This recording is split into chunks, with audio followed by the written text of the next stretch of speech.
And Anniyah, I know that this is very personal for you, and I'm really grateful that you called in. And I know we've spoken to your mum before we've brought you on the radio this afternoon. But am I right in saying that you went to school with Elianne? Hi, Tom. Yeah, that's right. I wasn't particularly close to Elianne, but obviously I'd known her since year 7, and since about year 9, we've had maths together and we've had science together. So I'd gotten used to having that 1 hour with her every single day. And it was just so unnatural and surreal the way that we came about finding out yesterday. I mean, obviously, you never expect things to happen like this. Where our school is located, it's sort of, as awful as this is to say, it's a very common thing that we hear about. Stabbings have happened, people have had incidents, fights, where there's been serious injuries and fatalities. And yesterday there was a sort of eerie calm in the morning, and then towards halfway through third period, we were all called out into assembly, where we were told that in the morning the Whitgift Centre incident had been Elianne and she passed away. And our school community is quite a tight one, so it's obviously it's a feeling you don't forget when everyone, like, no matter if they knew her or if they didn't, they all were united by the front that knife crime is just despicable. How are you? Because anyone would be traumatised by that.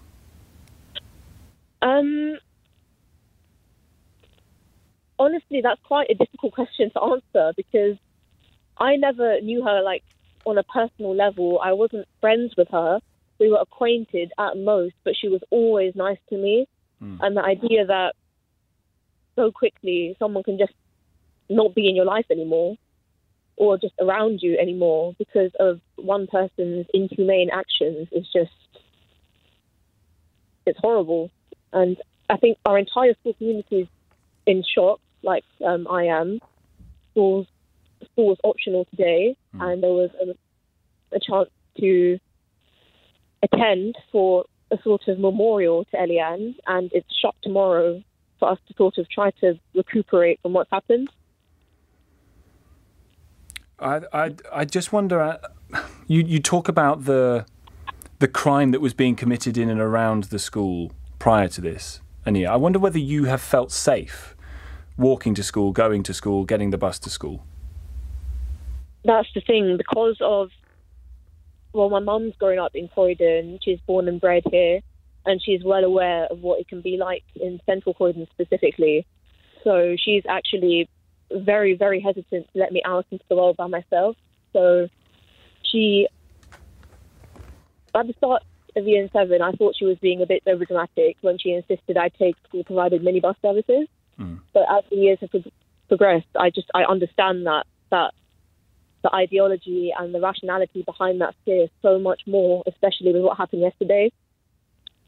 Because as a young person, we shouldn't have to be going through this. Absolutely. As a young person, at 15 years old, we should be, our biggest worry in our lives should be what our futures are going to be like. If we have homework, if we have any exams to prepare for, we should be thinking about what our futures are going to be like, not if we have a future at all.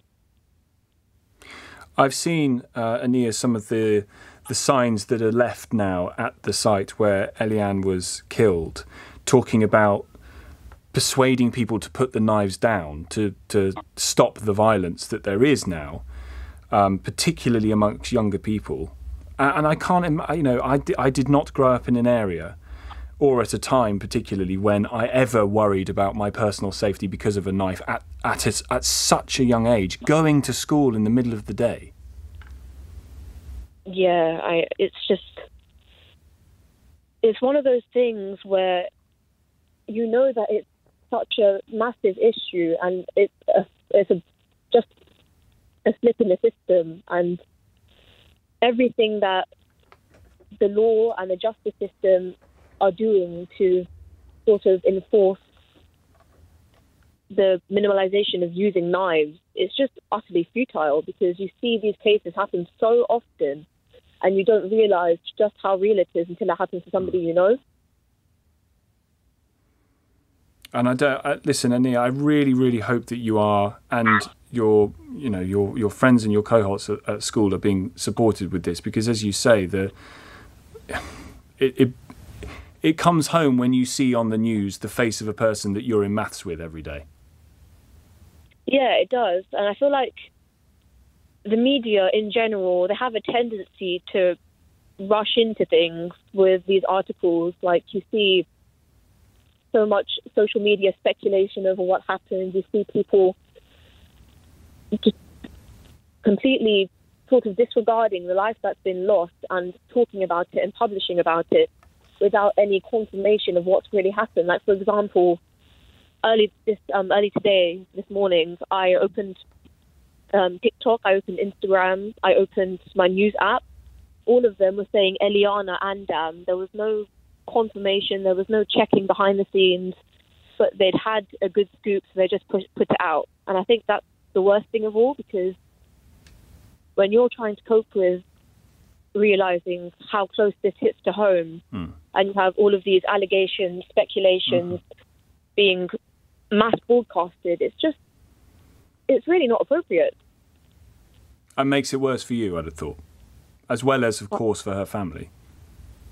Yeah, it makes it much more difficult for her family, especially because these people publishing these stories speak about Elianne like they knew her. And I'm not saying that I did, because I wasn't friends with her at any point, even though she was always lovely to me. But it makes dealing with that grief and coming to terms with it so much more difficult and disrespectful. Well, listen, I'm sure your mum and your dad and the people around you are there to support you and your classmates through this. But I think just put TikTok down, just leave it, and try and focus on your friends and making sure that everyone is okay, because this is going to take some time, I think. Yeah, it is. I mean, there was news that our school was closing down last week, and then this happened this week, and it's just shocked. Yeah. Thank you so much for coming on. I really, really appreciate it. And I hope you feel like you've done the person you knew some justice on the radio this afternoon, having gone what you've gone through, having gone what her family has gone through.